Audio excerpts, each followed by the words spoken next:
Hello साथीहरू, आज एसई को रिजल्ट आउने भनिएको थियो, तर पनि अहिलेसम्म कन्फर्म भएको छैन र अहिले भने बोर्डमा मिटिङ बसिरहेको छ।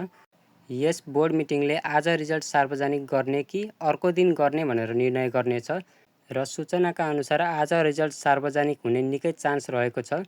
यदि रिजल्ट सार्वजनिक भएमा सबैभन्दा पहिले रिजल्ट कसरी हेर्ने भनेर सिकाउने छु।